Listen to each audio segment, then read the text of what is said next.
Okay, gentlemen, what I was planning to do was just walk through Lightburn to create a wall for a building in OO scale.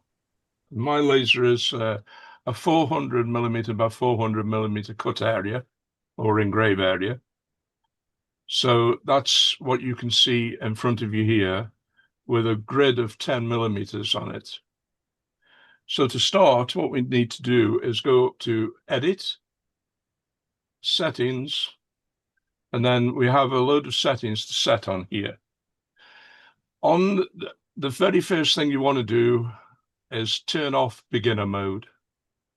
It restricts a lot of things that you can set up. So once that's off, if you turn on snap to objects within the grid and units and snap to grid, make sure it's millimeters, as I'll be working in millimeters through this. Obviously, this will depend on how you want to do your own work. If you right click on the screen at the top here, you'll have a lot of different things you can turn on and off. As you can see, I've got them all turned on except for arrange, variable text, and file list, just to make things easier as we go on through different stages of this work. Then if we click on laser, just have to move, that's it. You can see that we've got job origin in the bottom left-hand corner there. Okay. Now, if we right-click on laser, sorry, no. If we click on optimization settings, this is how I set my screens up. So the very first thing it's going to do is look for the priority, then the layer, then the group of the different items that we'll be using. I've got it so that it will always start the images for fill in the bottom left-hand corner. The only other thing is I've got hide backlash turned off. It doesn't really affect a diode laser, that doesn't. Okay.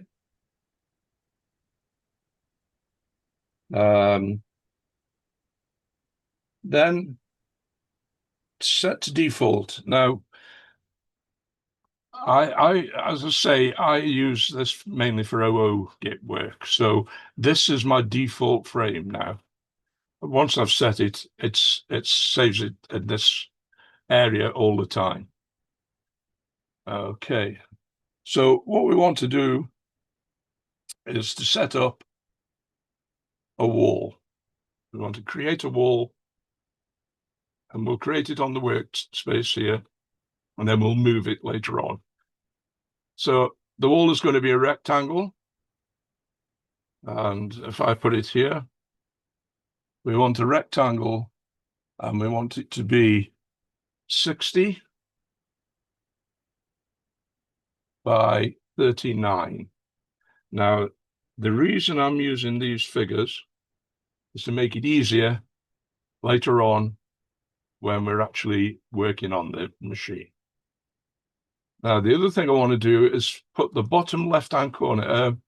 You see how it's got the square here at the top? It's got the circle within the circle at the bottom left-hand corner. That is going to orientate any object that we make will orientate from the bottom left-hand corner, which is helpful later on. So I want to put this at the position on the screen of 10 by 10. Now that's put it, or it would do if I did it right. That's put the rectangle 10 by 10. Okay. Now we want to create a door within that wall. So we've got still on the rectangle. We just draw a door in, and we'll make it 12 by 26. And these are set averages that I've got from doing other doors and windows, etc. We also want a window, so we've still got the rectangle selected. So make the window. I'll make the window 20 by 15.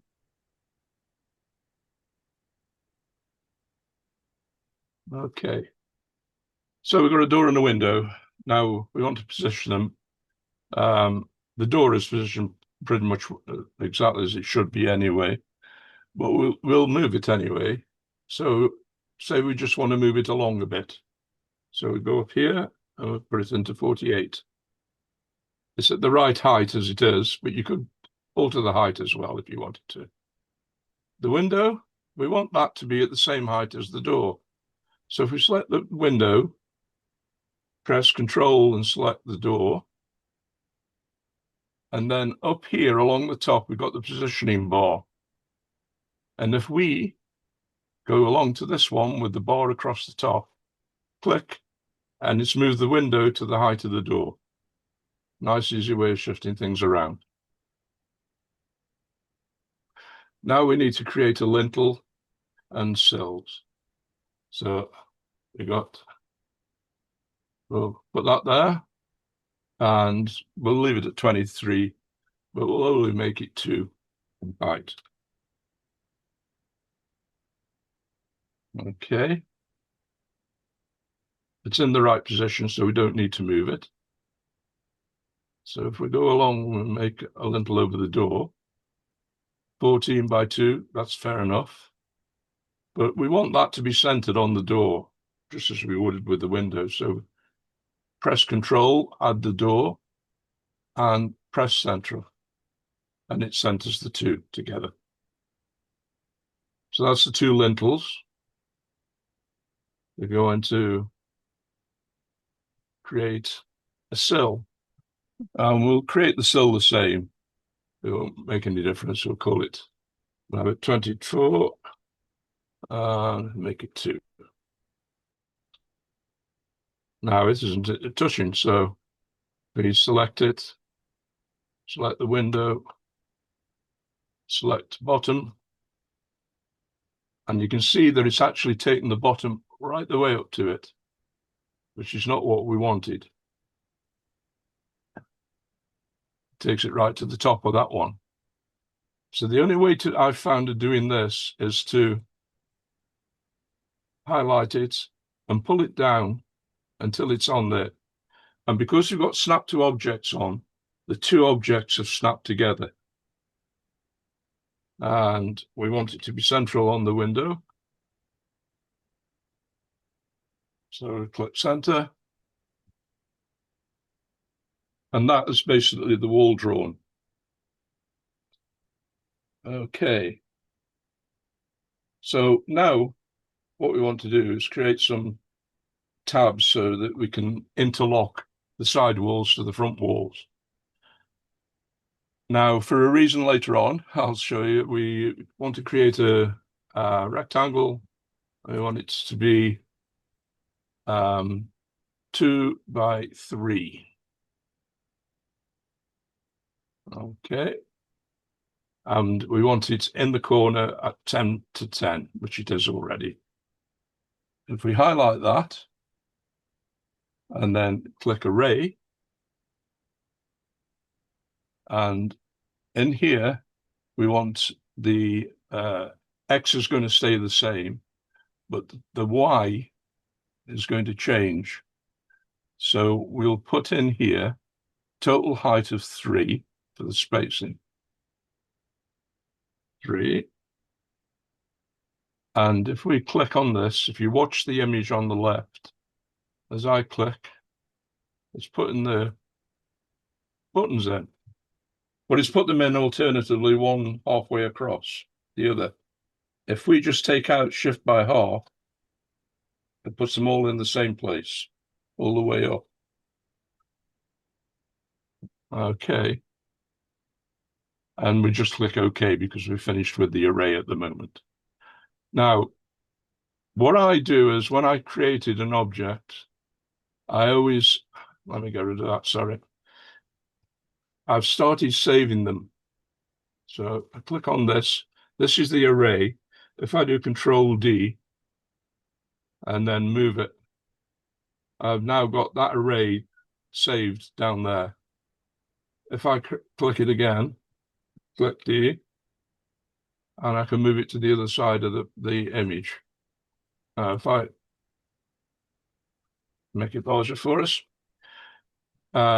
we want these to be in line with the end of the building. So 68, I'll move them into the end because we know it's 68 across.